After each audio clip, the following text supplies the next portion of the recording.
we cater to the people with vision. We don't think above or below that what happens if a child getting educated doesn't have vision. What really irks me is the absence of choice for certain people in the society.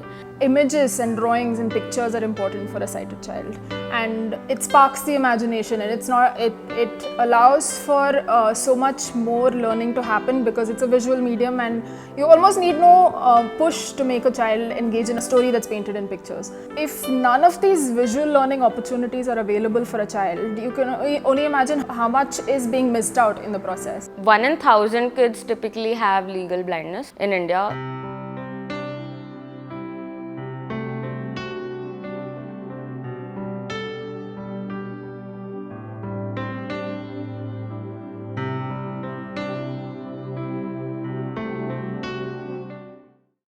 Tactopus products have two primary components. So there is the tangible physical part, which is either a book or flashcards. But what makes them interesting is that they don't just have print pictures or text, they have raised images. They have textured shapes and forms. So you can perceive what's on the page by just your fingertips. You don't need to be looking at the book. And then there's the digital component, which uses computer vision technology to be contextually aware of what page you're looking at. So let's say you're on the page of a frog, then the app knows that you're on the frog page, and then it plays the sound of a croaking frog and then tells you about the frog and goes on with the story. I am a tiger. I am the largest of the cat family. I am very strong and brave. We also have nursery rhymes. So let's say for Itsy Bitsy Spider, there is the shape of the spider on it, and when you put that card in front of the app, then the related song plays. Itsy bitsy spider went up the water spout.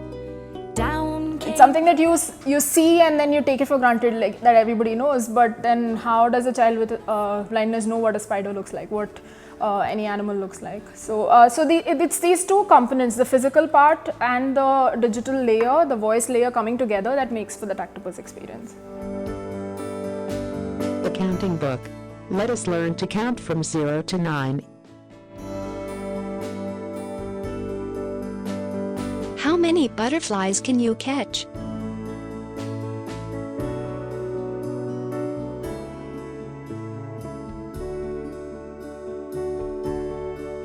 2.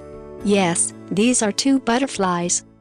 So all of our products are completely dependent on experience, and a very wholesome experience. So you're using all your senses and be engaged with the product. So we use sounds for engaging your hearing sense. We have a lot of visual elements for people who have partial sight or full sight. And we also have the tactile elements so that you're touching. Other than this, you also have to like flip cards, play something, turn pages, all of that. So you are engaging with the physical space around you. And what that means is that all of your senses are sort of working towards a common goal, and hence you are understanding and doing, and all of that is happening better. With this multi-sensory approach, using your touch, using your smell, the child is more related to its world. Okay, the more the child experiences with these senses, that is more meaningful to the child. Tactopus is, according to me, something that is good for anybody in mainstream society.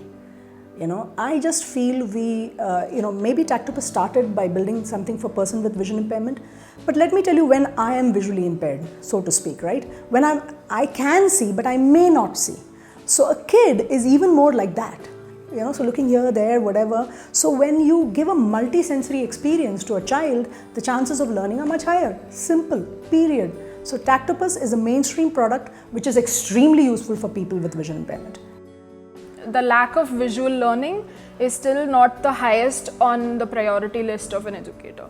At Tactopus, we want to reach this point in a few years where we've educated the entire community about the importance of tactile graphics. A part of our job is also to sort of inform everyone that there's something called accessibility. Make whatever you want to make, just ensure that everyone can use it at a level playing field.